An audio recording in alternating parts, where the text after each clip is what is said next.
Welcome, everybody. It's time once again for the next chapter with Charlie Hedges as he explores turning the page on his life and yours. Hey, Charlie. Hi, Paul. I hope you're ready today. You are center focused today, and we have such an interesting show. Today is we are celebrating 200 the next chapter with Charlie episodes.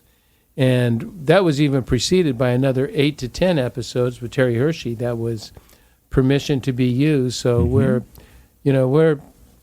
210, and you'd think we'd get the hang of it by now. I think we're getting close. Close. But I'm always trying to improve. And at your suggestion, what we are going to do today is we're going to do a little bit of review, but we're going to do a little bit about the reason why we're doing the podcast and how we think we can serve our audience and how we can serve people who are in need of discovering adventure, meaning, and awe in their life. Yeah.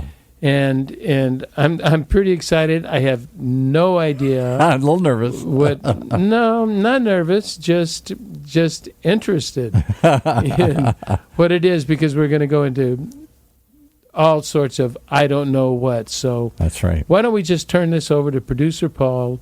Let him ask his burning questions. Burning questions. I'm curious of burning questions. Okay.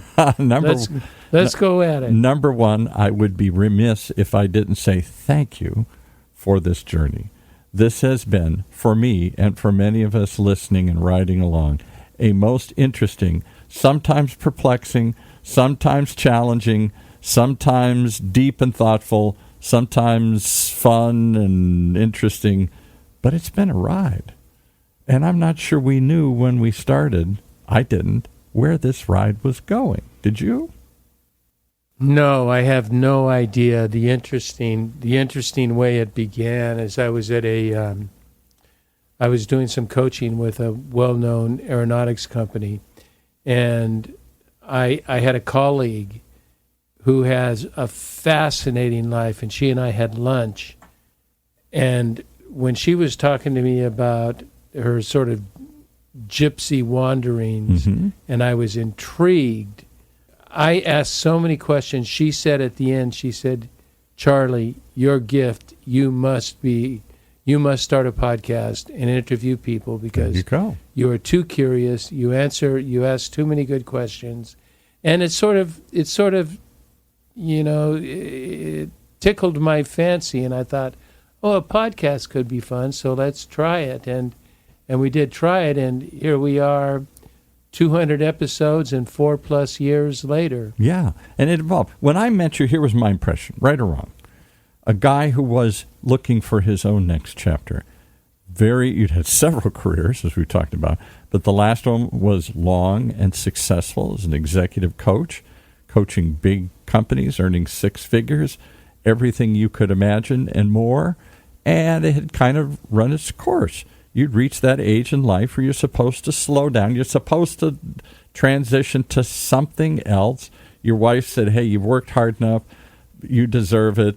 You're kind of thinking, maybe I do. And so you kind of phased out of that without any real plan.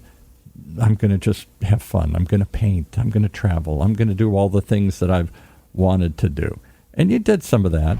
And in walks Charlie, and you said, I'm bored. I don't know what to do to fill up the days.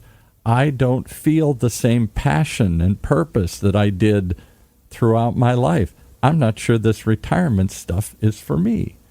And so it started this quest, this question with you, what do people do in the next chapter of their life, whenever that is? Well, let's take a tiny step back. The genesis of this podcast of this whole new endeavor, was not, I just decided I wanted to change my life. It was the result of an anxiety attack that stopped my whole coaching business. Yeah. I was stuttering. I couldn't perform in public. I've been, speaking to groups of up to 5,000 people, and I couldn't speak to 5 people, and we have no idea what the anxiety was. But I was sort of taken out of my sphere of influence for medical reasons, Mm-hmm. and I accepted that. It was time. I think I was perhaps 66, 65, 66. You're at the right age, yeah. But then it did occur to me, you're right, in the midst, I tried painting, I tried a number of things, but I was haunted for 2 years, Paul. I was haunted with the feelings of uselessness and boredom. Yeah. I was used to a very full calendar, so I didn't have a whole lot of free time. I had busy time, but then the uselessness. I've always done something that's been impacting somewhere, and what was I doing? I was sitting around painting, reading, writing, drawing, and Touching no one but yourself or your immediate circle, yeah. Yeah, or my immediate psyche, one of the two. I'm not sure which is. That's probably a more dangerous spot. But it really settled. It was very very troubling, and I came out of it thinking I can do things of purpose. And when my friend Terrence suggested the podcast, I had just started the blog. It all seemed to come together. Mm-hmm. And that just was the beginning of feeling like if I can help just a handful of people out there with ideas about meaning, adventure, and awe. That's your big 3, meaning, adventure, and awe.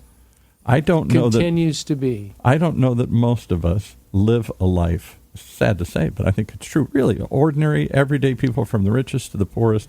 Do most of us really have a lot of meaning in our life? Your family, for many of us, that's our meaning. Maybe our job, or we built something, has some meaning to it. But meaning, what was the other one? Meaning, adventure, and awe. Adventure.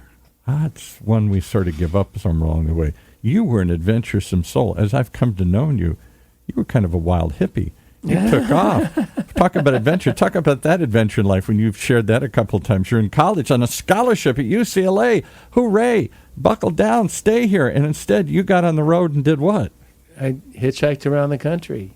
I grew my hair to my shoulders, had a beard, had a Harley Davidson knucklehead. For those of you who know motorcycles, it was a rigid frame knucklehead with a suicide clutch.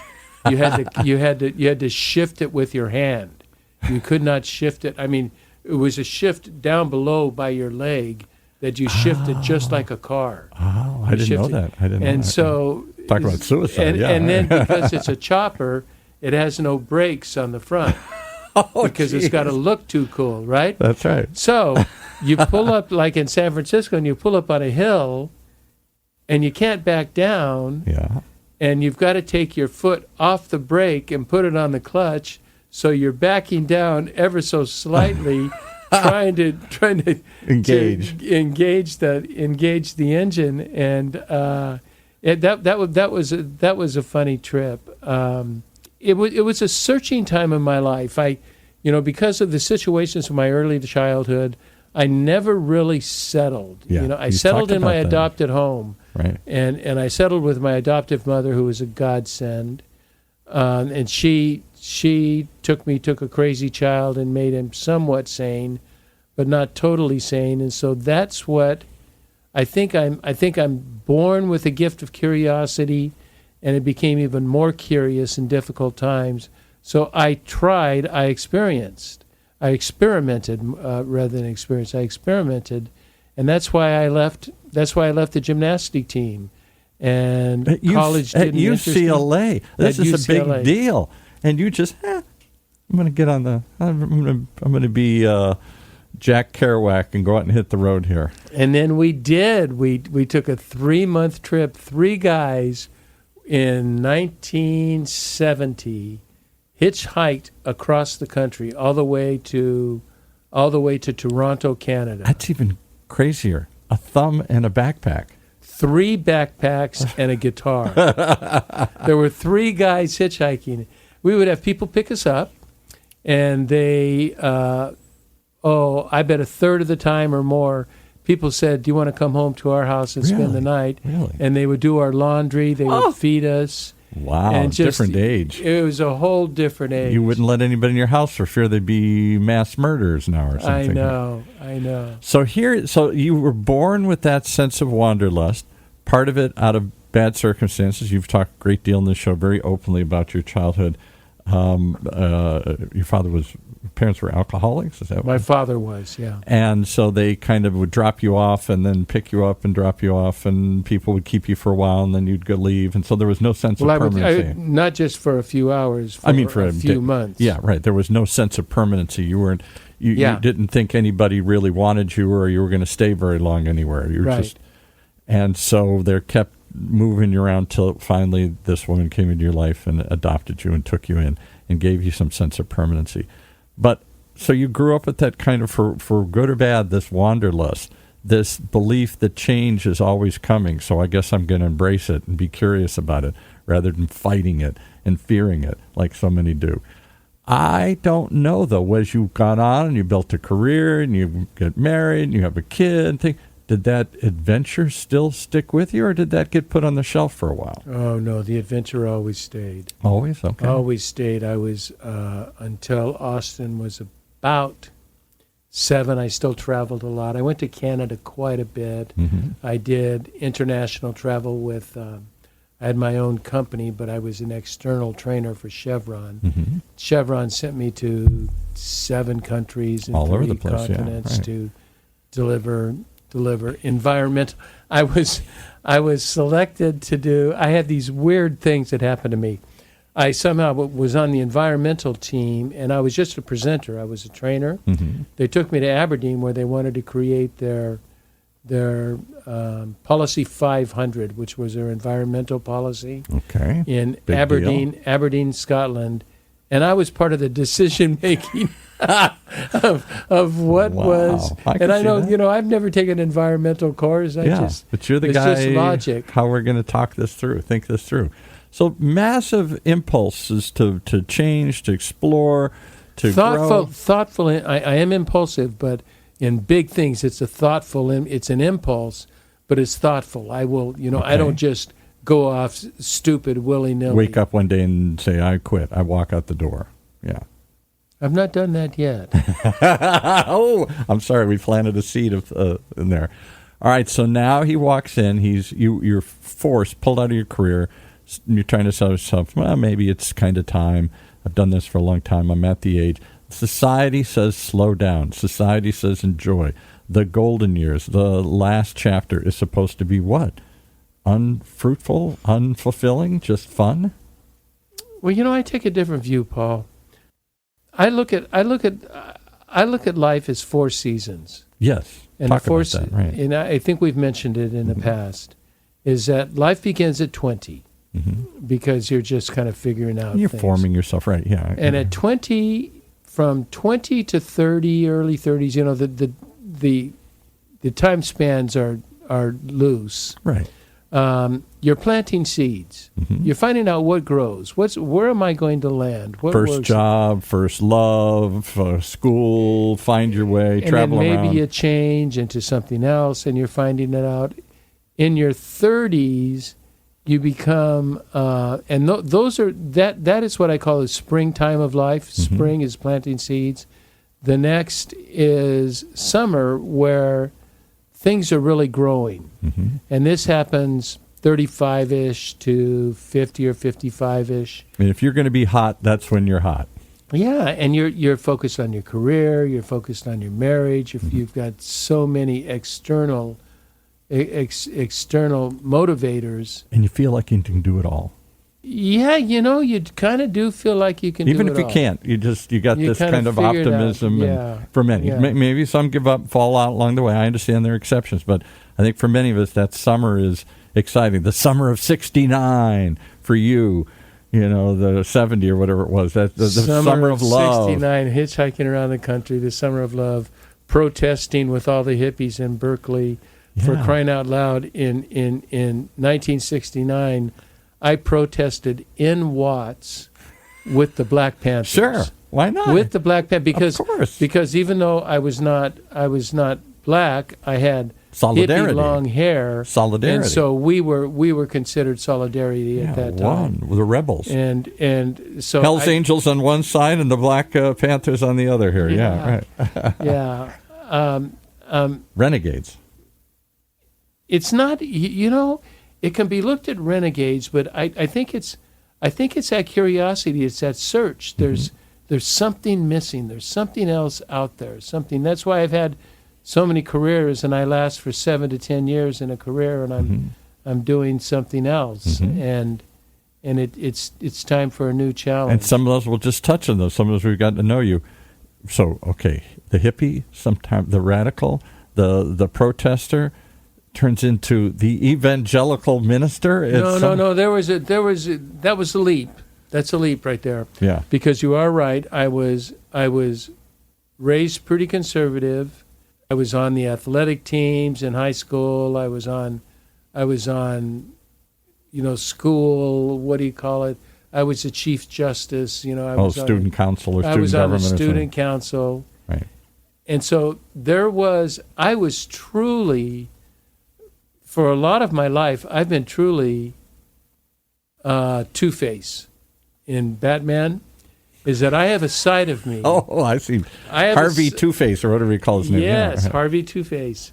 I had this face that fit with all of, what all the teachers loved, The public administrators said, and I would do really great there, but I also had this dark side to me, and I liked the dark side characters. I liked the characters. Most actors do. Were you an actor at heart here? Yeah. If I wasn't in athletics, I would have been in drama. Think so? There you go. Yeah, absolutely. Yeah. But to give you an example, we used to, before the high school football game, because of my job as Chief Justice, I had to raise the flag, and so I had to wear The uniform or navy something. blue sport coat, great Sure. slacks, and a tie, and go out and. Somebody else raised the flag, but I was kind of like the one watching it. They don't let the hippie go raise the flag. And so, this was long before the hippie. Yeah. This was in high school. Okay, this so was this in is high the school. mid-'60s. So it's starting to come. Yeah. Mid-'60s. But then, what we did, I've never gotten published on this. What we did is my parents would be at the high school game. So I would tell my parents I had to come home and change clothes because I couldn't stay at the game in a suit. Sure. I'd have to get my varsity jacket on and my jeans and tennis shoes and all that.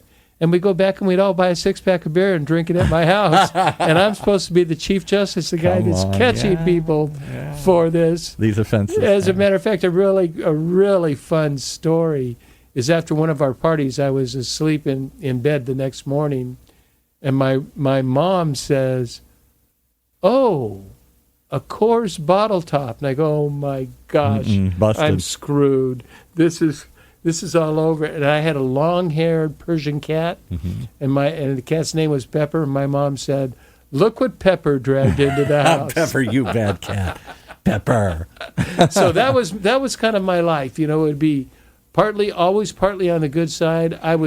Every girl I dated, I was their parents' favorite date. Yeah, there you and go. then, oh my this goodness. other guy on the other side, walking the dark side. All right, so this dual personality, it sounds like it kind of carried through your life here. On the one hand, you're walking conservative ways, and other times you're walking kind of on the wild side, going back and forth. You've talked about both impulses. Being an evangelical minister, how did that come about? Where did that pull out of nowhere here? Because you'd had jobs and stuff. This wasn't like kind of college. Usually you'd get the calling early, and you would think you went to Bible college early on and you do all this stuff. This was later in life. Well, I quit college. Well, originally, yeah, right. Yeah, and then I came back, and I went to seminary, and I finished my baccalaureate. But you must have been, what, late 20s, 30s or something? You weren't like 32. Yeah, you weren't a kid anymore, right? 32. And there's a saying at that age that you realize it's unfortunate that education is wasted on the young. Isn't that the truth? Yeah. Because as you get older, I was there actually to learn, not to so party. much for a rite of passage. Right. I wanted to learn, so I spent a lot of hours studying. I graduated, academically high. But that was a pretty much commitment back to the good kid, the right path, the moral and straight and true and everything here. You went to conservative. I was impacted by the influence of Christ, and that, not that I had to do things to earn my way, so I didn't have that legalistic foundation, but I have the loving relationship sort of. Even in those wandering years, or no. As I became a Christian, right? Because I became a Christian, and then I went off to seminary. And you said you almost became a Christian to prove that it wasn't right, as I recall. Not almost, I did. Somebody challenged you, and you said, "I'll prove this is a buoy, a hooey, whatever." Yeah. And she had me read a couple books of the Bible, and in the middle of reading them, I had a spiritual awakening, and I sensed the Holy Spirit talking to me, saying, "Charlie, you need to know this is not bullshit." That's what I'm trying to say politely. Yes, right. that this Jesus thing is real, and it just overwhelmed me. It just overwhelmed me, and it has not stopped since. Even in my times of great stress involvement and in trial. the church, and other times where I'm really out there. All right, so now you get into this, and you go, well, I guess we've made the choice. We had two roads, and you took the road less traveled. You took the road, not the you were in business and did some other things and decided, no, I'm going to go this different route. Now you're off on a different journey, different path. That took you to some pretty big mega churches here in Southern California. Yeah, it took me to one. It was at the time it was called South Coast Community Church. It's since changed its name to Mariners. But big it here was, in Southern California, big. Yeah, big church. It's much bigger than we were, but we were up to 15,000 and 12 to 15,000, and I was in charge of adult training and leadership, volunteers, and single adult ministry, and I had 900 to 1,000 people in my single adult ministry. There you go. So very committed, very deeply held faith into all this. Why give it up? Why aren't you still doing that today? The impulse took in. That little other voice said, "Charlie, what's over on that other side of the hill there?" I felt the church, being a part of a mega church. For me, the role of the pastor, especially in single adults, is like a not a tour guide, but what do you call them on a boat on the the cruise director. The cruise director. Yes, right. The cruise director. Boat. I was there to get single adults dates, and and it just connect them. It just was not part of what I was, and so I wasn't really hardwired for that. But I lost your question because you asked a good question. So I'm saying you're in this. You've made a commitment. You put a lot of effort and thought into it. It means a lot to you. Why aren't you still doing it? What happened? I am. I'm stronger. I don't want. I'm not hardwired to be in the physical ministry. I'm hardwired to be a Christian out in the world.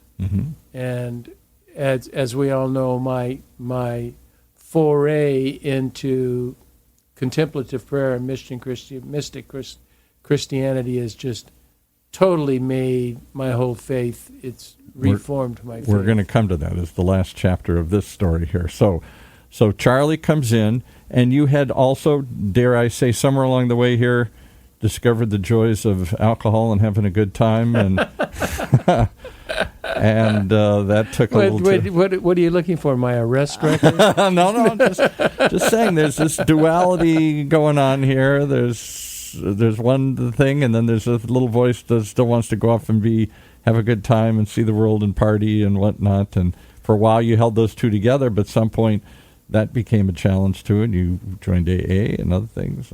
Yeah, I got into a little bit of trouble, enough to make me go into AA. And, it's not so much that I don't think alcoholism and drug addiction is, isn't this fun let's go do this. That's what you assume. You assume it's because one party goes too far. Yeah, it's not that. You know what it really is it's distraction and numbing from the pain that's going on in our life. That's deep, yeah. You can look at addicts and alcoholics, which are the same thing, and there is this sense of something's missing, and what isn't missing is not desirable. What is coming across you is not desirable, and so the drug and the alcohol numbs that, distracts you from that, takes that period of time thinking, but then after you sober up or whatever you do, you're faced with the same issue again. And for you kind of talked openly about it. There was a long period going back to that youth, feeling unwanted, unloved, and that somehow still ate away at you. All these people love you. All these people, you're at a big church, a giant. You couldn't surround yourself with a bigger community in a church than the churches you were at. This wasn't a little chapel somewhere here. And very supported, yeah. And very supportive and everything, and yet somewhere in there, somewhere along the way, you got a loving wife and a family and other things here. There's still a little voice in you that says, Charlie, nobody likes you, nobody loves you, nobody wants you. Yeah, you're unworthy. Yeah, that is the sad voice of, I can speak it in psychological terms, and that's the sad voice of reconciling our past and our missingness and the holes that we developed in growing up. But then there's another side that is the God side, and it is sort of a failure, sort of remiss in incorporating this loving nature of God. Mm-hmm. And, I'd like to talk about that just a bit, because that's so important to me right now, in that we view Scripture very transactionally as opposed to transformationally. Religion itself, we've talked about, is a slot machine for many of us. You put in your coins, you say your 3 Hail Marys, I'm Catholic, and whatever it is, and then something's supposed to pop out. Yeah, and that's not that's not the way it works. I believe the Bible was written, and not the Bible was written, but redemption history, the history of God and creation. God always foresaw the cross, knew the cross was going to come from the very beginning, from day one of creation. Yeah, it wasn't a surprise. Knew the cross was going to come, and if you look at it, and people say, well, why did God allow suffering and sin? Well, the one thing that I have concluded, I don't have references necessary to support it, but my conclusion is, how else would we know love, mercy, forgiveness, kindness, acceptance, all of those wonderful attributes of God? We could not know those without being broken human beings.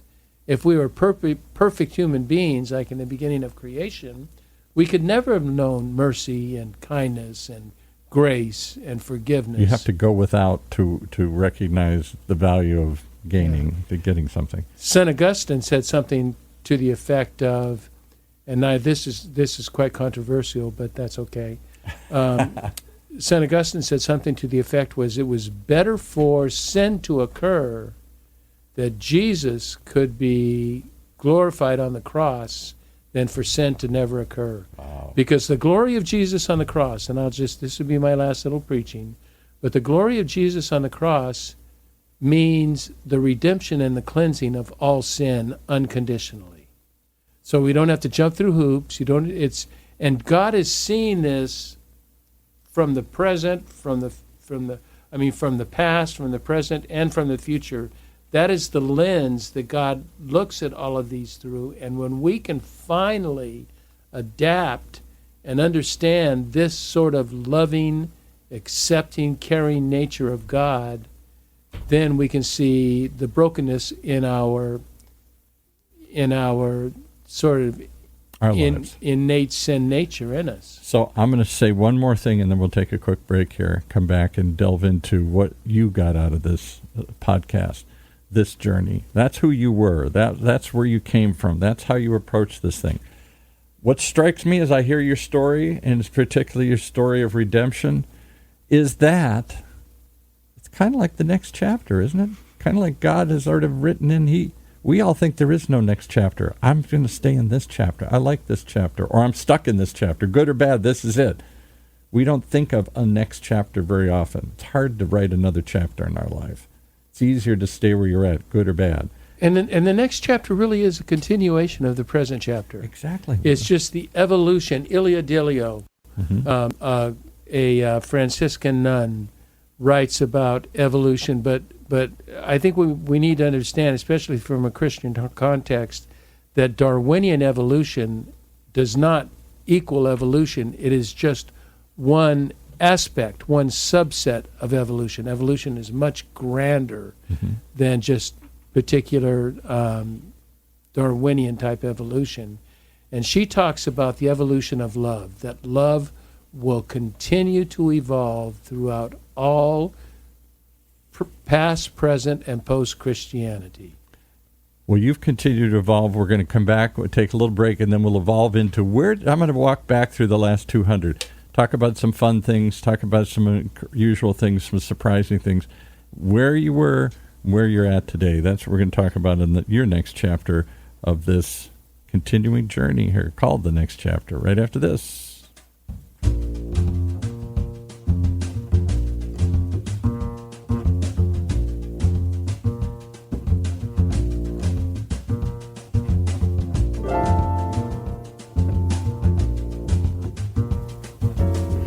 All right, we're back. The next chapter with Charlie. 200 episodes in. We're taking a little breather, take a little break, as my grandmother used to say, and to a little reflection, little time for reflection, where we've been, how we got here, and where we're going. Let's talk about when the next chapter launched. You were not sure where it was, what's the message, what's the purpose, where is this leading, but you were convinced there was a next chapter in your life. And this was maybe a way to explore that for you and for your audience as well. You know, there's always been a next chapter in my life. I have never, because if there isn't, I will make one. That I will figure out something different and something unusual to do. Complacency is not your sweet spot here. Staying. Yeah, but it's not. But it's not sort of an anal drivenness. It's sort of an internal barometer that's telling me, okay, we're pointing, true north is now changed. And one of the things that I think we realized early on, at first I looked at the podcast, The Next Chapter with Charlie, is that I would propose opportunities for next chapters to other people. Yes, right. And it had to do with meaning, adventure, and awe. And you'd show people, bring in people who'd done that, and maybe it would inspire somebody to do the same. Yeah. Yes, and we had several good guests that had kind of moved on and done a next chapter. Who was the woman who was the coach for you for a while, and she, on really kind of a shoestring budget, travels the world? That was Taryn Voget. Yes, right. Yeah. Yeah, I call her, my life coach, my shaman. She's sympathetic to Christianity, but that's not her big forte. She's into shamanism, and she's really helped me. There's I look at a lot of wisdom from a lot of different sources that I think it's all. So she and others you brought people in to inspire people. Look, don't give up at whatever age, young age, later stage in life. Whether you're in spring or fall or winter, there is an opportunity for adventure. There is an opportunity to growth, and don't block yourself to that. And I then, Paul, began to take that personally. Yes. Rather than saying, I need to tell other people how to enjoy the next chapter of meaning, adventure, and awe. And I realized I needed learning myself, so that's why, if anyone takes the time to look at my website at thenextchapter.life, L-I-F-E, and you look at the titles of my podcast and my blogs, they are all over the damn where. Yes, right. There is, you cannot, except you can see it's always about a next chapter. It's always about a movement, always about an opportunity, a change, understanding your current life, so your current sort of psychological or physical state, and how you can move from there to a more wondrous state. And I started seeking guests that it was twofold. It would be either there was a subject I wanted to discuss, or right now of our recent last 10 or so podcasts, I'm about learning. I want to, I'm picking people I can learn from that can help me. And that's been evolution of the show. So first it was, I'm the coach. I'm going to bring you examples that I know in my life, or I'm going to find in our life, and hold them out as an example to you. I'm not going to tell you what to do, but I'm going to show you what others have done, and maybe that will inspire you to do what I think is important. Adventure, meaning, all these things here, moving forward. Next chapters, right? Don't hold back. Then it becomes, wait a minute, maybe this is kind of about me exploring my next chapter too, and people riding along. And you started riding all over the place. You're going around the world. You're going to crazy, wild, dare I say, wild, weird experiences. Was the one you went to Hawaii and locked yourself in a room or some for group? 10 days? Yeah, yeah. I did try to experience a lot of that, but I wanted to comment on isn't it rather presumptuous to think that for 200 shows I can tell people how to live their lives? Many do. I agree with you, but many do. That's why they come. I'm the coach. I'm the financial coach. You were a coach. You were a spiritual coach. People are always coming to you for some sort of guidance. Tell me the path. Show me the way. You're supplying the answers. That's why I thought I wanted to get other people to supply the answers. But there's as we're talking here, it's occurring to me. There's two sorts of next chapter. There's more than two sorts of next chapters. Two jump out at you. Okay. But two strike me right now, and one is that physical life change, career change, God forbid, marriage change, right, just major changes. But there's another thing that's really important, and what kind of person do I want to be in my next chapter?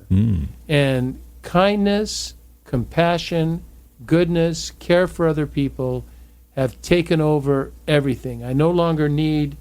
I'm at a position now where I really don't feel like I need to prove myself. Not about fame and fortune, the drivers of youth. My ego's satisfied, yeah. Yeah. All right, so interesting. It reminds me, we do a lot of shows here in the network. We do one on car design. And the guy he was a big car designer for Nissan. Now he designed the new Zook self-driving taxi for Amazon and other crazy projects. And he's very upbeat and very positive. And I'm like, really? And he brought his mentor on, this guy Tom Matano, who had designed the Mazda Miata. And I get it now. He's like Mr. Miyagi from, the Karate Kid. Yeah, you must become the car. You must feel the handle. You are the handle. Yes. This very Zen way of looking. Rub on, rub off. Yeah, exactly. Everything's like... So anyway, they're talking about this, and he said, because he's doing self-driving cars now. I said, that scares a lot of us. The robots are taking over. That sounds dystopian and dark. I'm not driving anymore. I'm not in control. And he always laughs when I say that. He says, Tom Matano always said, the guy who taught him, we're in the future. We're car designers. Today, we're looking at... every day he wakes up, he's 7 years in the future, looking at where's the car going to be in 7 years. Not where it's been, not where it is today. He lives his life in the future. So when it finally comes out, it's like, I've been living with that for 7 years. What's so new about that? So he said, we have a choice. Future is ours to design. So we can make a dark future. We can make a happy future. Why not make a happy future? Why not make a happy future? And I don't want to get too deeply into Richard Rohr's Falling Upward, his two halves of life. But, in our early, which lasts till 50 or 60, it is very, and appropriately so, it is very ego-driven that we're trying to confirm ourselves, trying to confirm our identity as legitimate human beings. after that identity is confirmed, we move what is his name? His name is eluding me. Bob Buford wrote in a book Halftime, subtitled From Success to Significance. Success to significance. Boy, that's the transition, isn't it? Isn't it not? And the second half is more significance, where, you've kind of covered that ego-centered. I mean, it's still there. It's not like you ever lose your ego. You're still competitive. You still want to win. You're competitive and you want to be liked. But it is much less important than how do you serve other people. And it doesn't have to be like in the charity that I'm involved in. You don't have to be involved in a big charity or a big movement. It is all about, it's quite simply, Paul, 2 words. Be nice. You know what this world would be like? I mean, what our country would be like today if we thought about, let's be nice. You sound like another show of ours. Teresa McQueen's an attorney. She's a general counsel for the Western Growers Association. Big job, big attorney. You'd think she'd be tough as nails, or out to, enforce the rules and protect the company and all the things. And I'm sure she does a lot of that. But she constantly keeps saying, if we were just nicer to each other, we wouldn't have to sue each other all the time. If we didn't think the employee's out to steal us and rob us, and if we didn't think the manufacturer's out to screw us, the employer's out to screw us, if we didn't start with that assumption, maybe we wouldn't be so fast to jump at litigation. If we tried to accommodate people, if we tried to understand people, if we were just a little nicer to everybody, we wouldn't need to sue each other as much. Oh, brilliant. She and I need to talk to each other. Yeah. I'm like, I always say to Teresa, this isn't what I think of attorneys. Your job is to sue people. She's like, I know, but we don't have to sue as much as we do. We don't have to be as litigious as we are. And her job also is to mitigate. It's to try to keep it from going to trial. Exactly. So she's always trying to say, let's take the positive. Let's take the preventative road. Let's take the way where we avoid conflict. I'll get in there and fight if I have to, but let's not go there.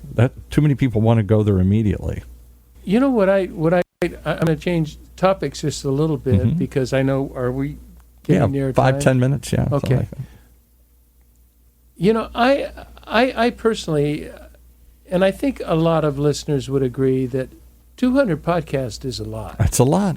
That's a lot. That's because we don't get one every single week, so it's probably 4 1/3 years. Something like that. Something like that. Yeah. It's a season of shows here. It's an ongoing, and it's evolved. I guess that's the whole point. Just like your life evolved to this point, this show has evolved from I'm going to show others to others can ride along with me. I'm going to experience and do it myself, to now going deeper, a little more spiritual, a little more inside yourself, other sorts of things, more contemplative, what if that's the right word. Well, that's where my life is now, and which means a contentment, because you can't get contemplative if you're upset or angry or lacking or still fighting or still seeking or whatever. It seems, I would suspect there has to be a certain level of satisfaction to sit back and relax and take the time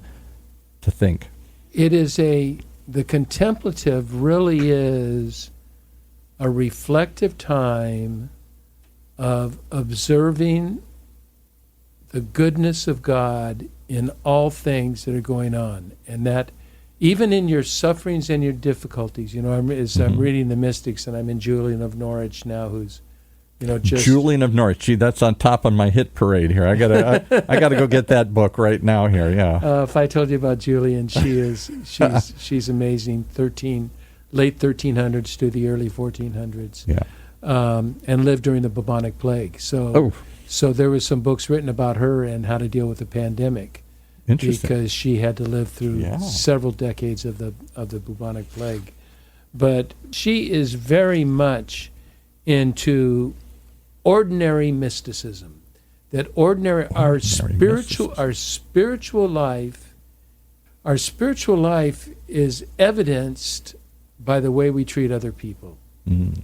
And I have 2 people in my life, I won't name their names, that are my spiritual barometers, because they're very difficult people. My wife is not difficult for me to deal with, but it is just the responsibility I have to my wife. And she's different than you. You've talked about it. Yeah. You're a yin and a yang. You know, she sounds like she's a solid and you're a liquid.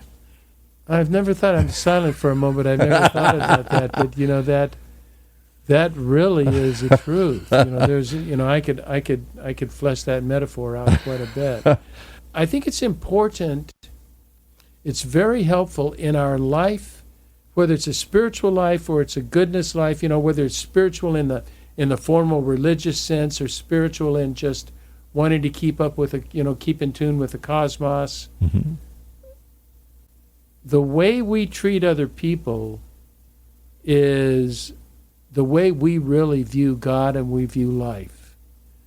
I'll give you another way to look at it. You're talking about ordinary everyday as opposed to special extraordinary. I thought one of the most extraordinary things, I wrote it down on the wall here. I have not taken it down since you and Terry said this at one of your shows. And maybe it's a thought that came from somebody else and you guys knew this and you just shared it, but it was brand new to me. And the thought is this.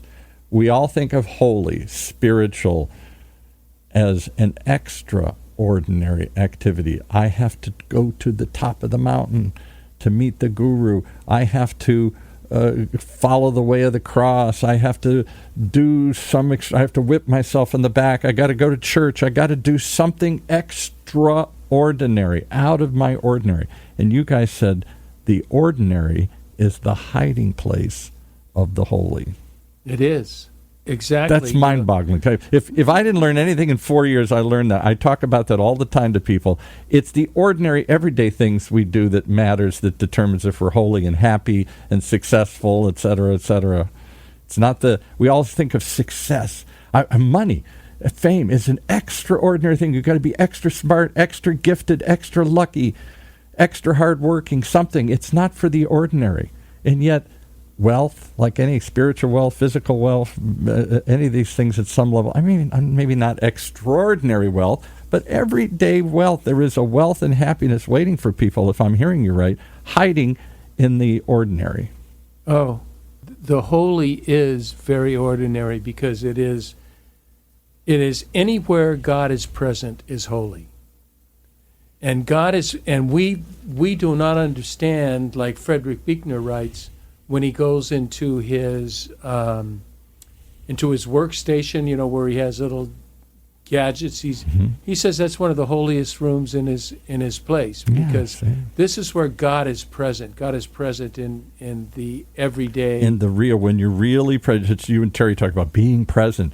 Don't just sleepwalk through life. Be present every moment. Terry used to give that exercise where he'd send people out and they'd walk out and then come back and say, "What did you see?" "I saw nothing. I walked out. It was a tree. I came back." "Did you hear the bird? Did you see the brook?" No, I walked out. I came back. I'm already thinking about coming back. I'm not thinking about where I am. I'm thinking in the future. I got to get this over and get back. I'm not. Oh, I have to get this over. That's so time limited in our view. Mm-hmm. I just had some appointments this morning that my wife had a doctor's appointment that I took her to that ran late and caused me to be late for a phone appointment. Mm-hmm. And I can't believe how anxious I was over missing this phone appointment. Absolutely. That was simply, it was not a business phone appointment. It was a phone appointment that I was looking forward to with a great friend. And I started thinking about it and said, what's the issue? We can just reschedule. We'll have that phone call later this week. It's not. But allowing yourself to stay in the moment and react to things and be aware and enjoy them and experience them and all this stuff. We're rushing through life, and then at the end we're looking back and wishing we'd done this or trying to reminisce, wish we had more time. That's the beauty of podcasting. And I think that's one of the directions of the next chapter with Charlie, is that we're trying to show people opportunities for finding. Although we don't put it in those terms, you don't but list finding the three takeaways. Yeah, right. Discovering the glory of ordinary life and discovering love in ordinary life. Love is not some special, unique thing as much as it's an everyday occurrence that calls for diligent effort because we are so tender and so tempted to look otherwise, so distracted, so short attention span, so much noise, so many things. But we're also troubled so easily. Oh. We get angry so easily. Oh, yeah. And more than ever, I think, at least in my life. So here's another one that fits that same thing, and then we'll kind of wrap up with some of these. The one that I got the most, the two I got the most kick out of all the years that you've done these shows. Oh my, I'm anxious. One is, I forgot who it was, your other coach. Dina, I guess it was. You had to be a pirate. And she says, and she's making you role play. So let's make you be a pirate on the air. Now this sounds like Child's Play. And at first you approach it like, and you're going "Arr" or something. No, you didn't even go "Arr." You were like, I'm a pirate or something. You didn't do all the manifestations that we would all do. "Arr," the funny noises and the "Yar matey" and all this stuff here. And you were like a pirate with a purpose. You were like a pirate with a plan. And I started laughing, and I started thinking, you're really revealing a lot about yourself. You were a different kind of pirate than I've ever heard of here. You were and so as silly as it started, all of a sudden you playing the pirate did bring out some of your personality traits and some of your qualities. That exercise with Dina Crowder, I don't have her website right offhand, but I think it's dinacrowder.com. I think you can find something from there. She does this thing on archetypes, and we all have 9 archetypes. Mm-hmm. That was life the impacting. Explorer, the hero, or something. All these different things. Yeah, I don't know what they all are, but yeah, there's a whole bunch of them, right? Yeah, and they help you understand different characteristics of you, that different bodies of you, that you're not one single entity. You're a conglomeration of all these wonderful entities, and we're all a different subset of those. So asking you to be a pirate was different than me being. And after you got over, I said, "That's not the way a pirate talks. That's not at all how. That's how your pirate talks. That's not how I think of a pirate talks." But even then, if you see it, as you said, it explained a lot about me personally. It explains a lot about what we've talked about, in that I see the integration of the good and the natural.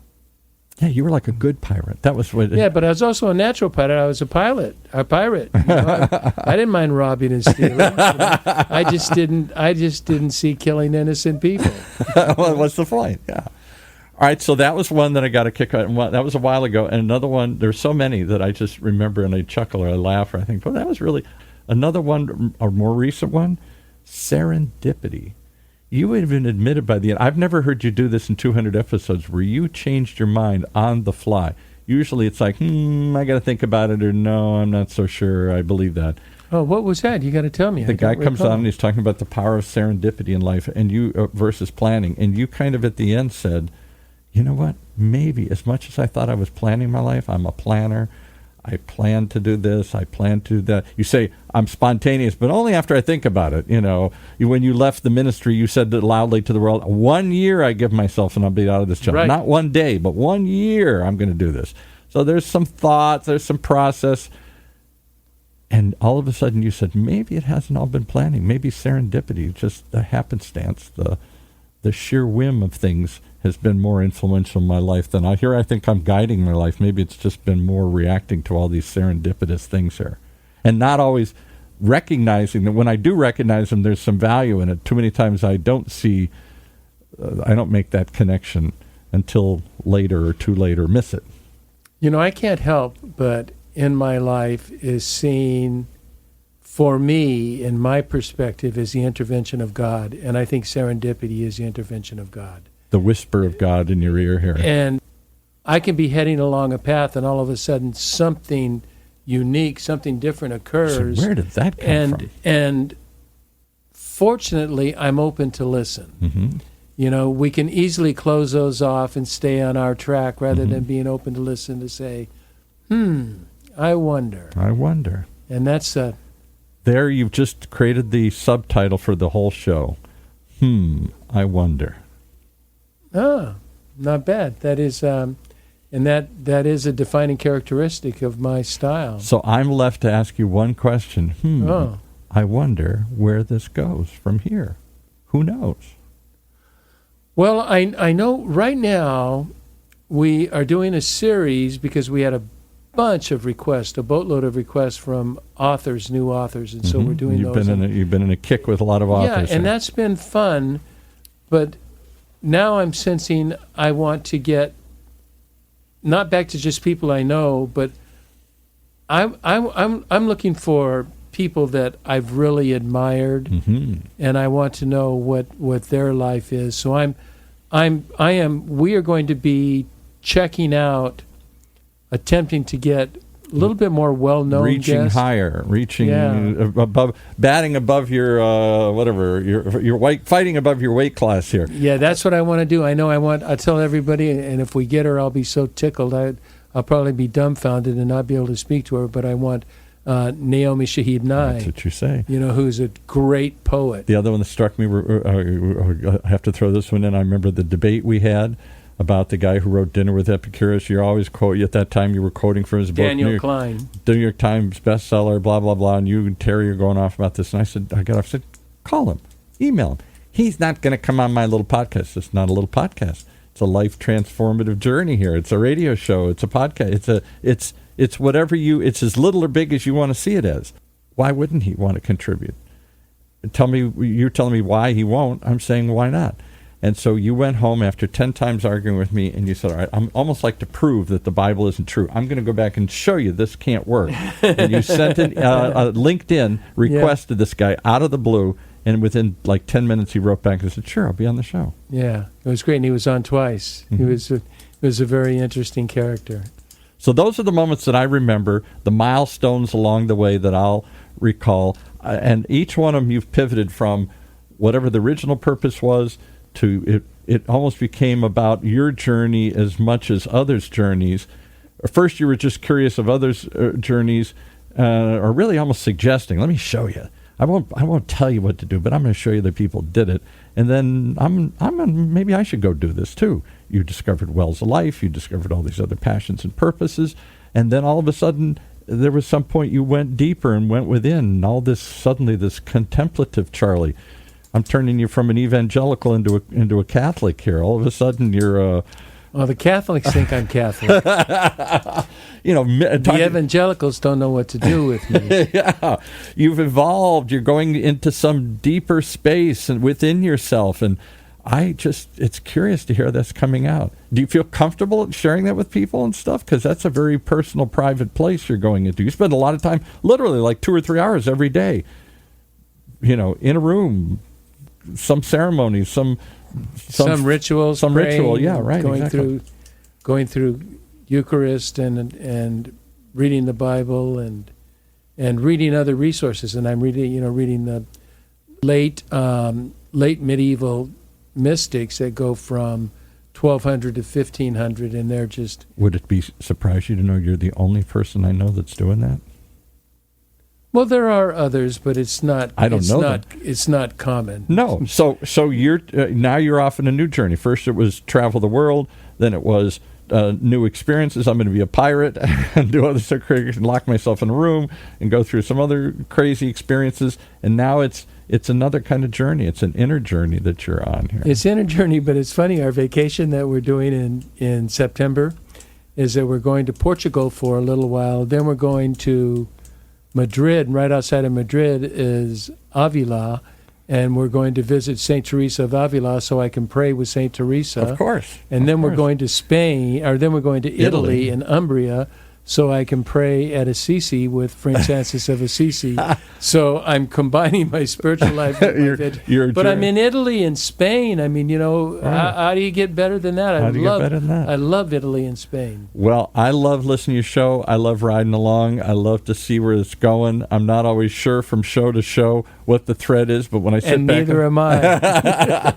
But when I sit back, I say, it's certainly been a ride, and it's certainly been an interesting ride, and with a lot of interesting people and a lot of interesting ideas. And sometimes it's fun, and sometimes it's challenging and hard to listen to, and sometimes it's, I go home and I say, no, that can't be right. Really? And all of a sudden, when afterwards we start debating politics or something, and I was like, oh my God, but it's the type of thing that we don't do enough of. It's an ongoing exploration, and here's the word, conversation. Conversation. And as we end, Paul, I want to thank you for 4 years of friendship and guidance. You know, your expertise in this field. You have helped me to grow as a podcast host. You've helped me grow as what my content looks like. Mm-hmm. And you've just been a good friend. I look forward to Me too. every week that we come together and then we chat for 2 hours afterwards. My wife says, "Where have you been?" Where have you been? The show was over 2 hours ago here. I've been with Paul. The conversation continues, and that's what I look forward to. Because conversation, like next chapters, is there ever? I guess there is finally a last chapter, but not if you believe in an afterlife. There is. We always tend to think of a book has only so many chapters, and yet you're always, oh, there's one more. There's one more. Yeah, T.S. Eliot. The end of all things is the beginning of another. Oh, wow. How beautiful. That's in 4 quartets.